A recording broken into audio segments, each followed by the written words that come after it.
Ayan mga ka-agri, pang 5 abono natin. Anim. Anim. Lalagyan natin ng 42 na ganito, lata ng sardinas na maliit. Ayan, 42 sa isang drum. Talagang bubunsulin natin sa abono mga ka-agri para lumaki yung bunga niya. Ayan. Ganun pa rin mga ka-agri, hindi natin gawin. Lalagyan natin ng kanyan. Yung isang ganyan mga ka-agri, pitong ganito. Lata ng sardinas na maliit. Tapos ang dilig natin mga ka-agri ay isang ganito na. Sa isang puno.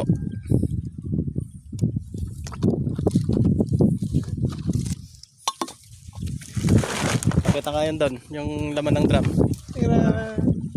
Ayan. Diyan tayo kumuha mga ka-agri yung tubig nito. Bali nilagyan na natin yan ng humus mga ka-agri. Yang humus hindi nawawala yan. Kailangan lagi yan para yung ugat maganda. Tapos ang ihalo natin, ito. Nitrabor. Ayan o.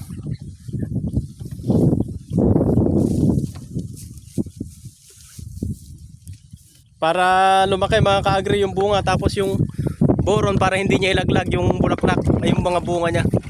Hindi ma-deform. Super. Lalagyan naman natin siya ng 35 mga ka-agri na lata ng sardinas na maliit. 35 na takal, yun yung takal. Pero dahil nga pitong lata ng sardinas na maliit, yung isang ganyan, lalagyan natin siya ng 5. Isang drum lang yon mga ka-agri, sa isang drum lang yon, tapos ididilig natin.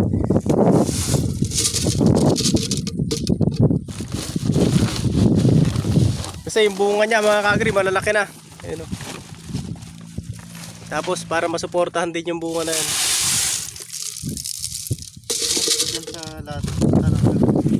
Ito yung bunga niya mga ka-agri oh.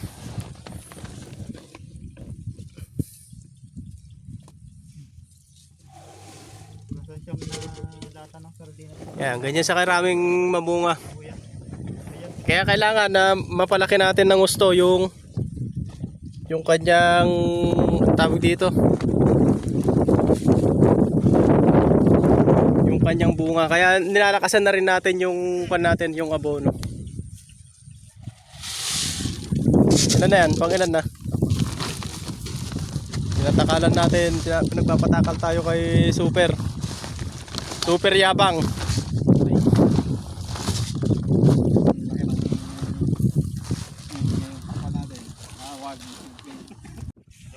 Ito mga ka-agri yung epekto ng ginawa nating pagpapabunga. Ayan, gagalawang piso na. Tignan nyo mga ka-agri, ang daming bunga. Ayan o. Tabi-tabi na dito sa may lugar na to mga ka-agri o.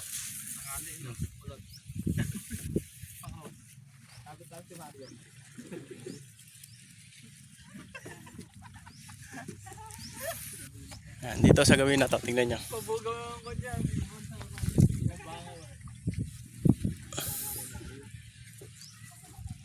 Tapos may malalaki na.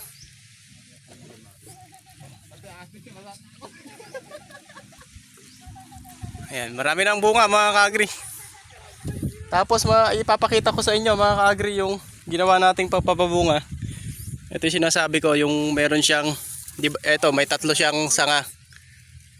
Ito isa, ito yung main, tapos 2, tapos ito, pangatlo siya. Ngayon dito tayo muna sa isa na to.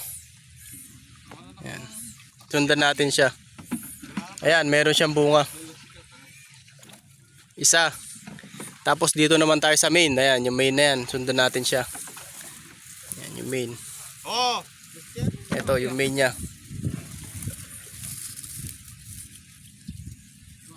Ayan. Meron din siyang bunga. Tapos, ito naman, sundan din natin yung pangalawa. Ito. Meron din siyang bunga. Ayun o. Ayan, may bunga rin siya. Bali 3 mga ka-agri sa isang puno. Ito rin, halos ganito rin mga ka-agri. Ayan o. Eto, bali tatlo rin yung sanga niya. Ayan o. Tatlo. Isa, dalawa, tatlo. Ito, itong isa. Ayan, dito sa may, unahin natin yung main. Ayan, yung main niya, sa gitna. Ito yung main. Pang-pito ka, pang-anim si Mario. Pang-lima si Mario ulo. Oh, ilan? Ayan, meron siyang bunga dito sa dulo. Tapos, etong pangalawa, eto naman, dito naman tayo. Ayan, eto siya. Ito. Ayan, meron siyang bunga malaki. Tapos yung isa, ayun, papunta ron. Ayun, may bunga siya doon. Ayun oh, nakikita nyo ba? Ayan mga ka-agri.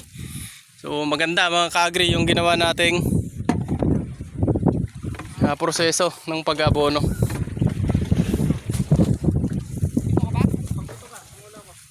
Kung paano tayo nagpabunga.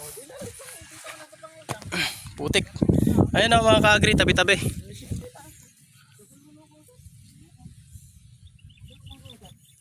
Kung makikita nyo mga ka-agri, ang dalang ng talbos niya. Pero dahil bubunsulin na natin siya sa abono, ayan, abonohan na natin ng malakas yan. Tapos sa susunod na patubig natin, yuyuriyahin naman natin, sasabugan natin dyan ng urea. Para nang sa ganon, yung bunga, saka yung dahon niya, lumago na. Kumbaga dapat matatakpan niya na yung etong daan na to, etong gapangan, para kahit matindi yung sikat ng araw, natatakpan niya na yung bunga niya. Hindi siya magkakaroon ng sun scalding mga ka-agri, yung meron siyang patche dito. Kasi mga ka-agri, kapag nagsimula na itong magmaniba, magkakaroon yan ng pinakasunog dito kapag matindi yung sikat ng araw. Kaya dapat mga ka-agri, kapag kaganyang nakapagpabunga na kayo, kanain nyo na ng urea, busulin nyo ng urea. Pero sa ngayon, magbibigay muna, kasi may abono pa tayo, magbibigay muna tayo ng Nitrabor saka yung winner. Oo nga, hindi ko nasabi kanina kung ano yung ilagay mo kanina mga ka-agri na isa. Winner yon mga ka-agri. Ayan. Ganyan siya. Medyo madalang pa yung kanya, yung garay niya. Pero dahil sa lalakasan na natin, pagagarayan na natin siya. Yun naman, magpo-focus naman tayo ngayon mga ka-agri sa paggaray niya para lumaki yung bunga niya. At kasabay ng paglaki, yung tatakip sa kanya yung dahon para hindi na aarawan. Yan. So ayun mga ka-agri, maraming salamat ulit.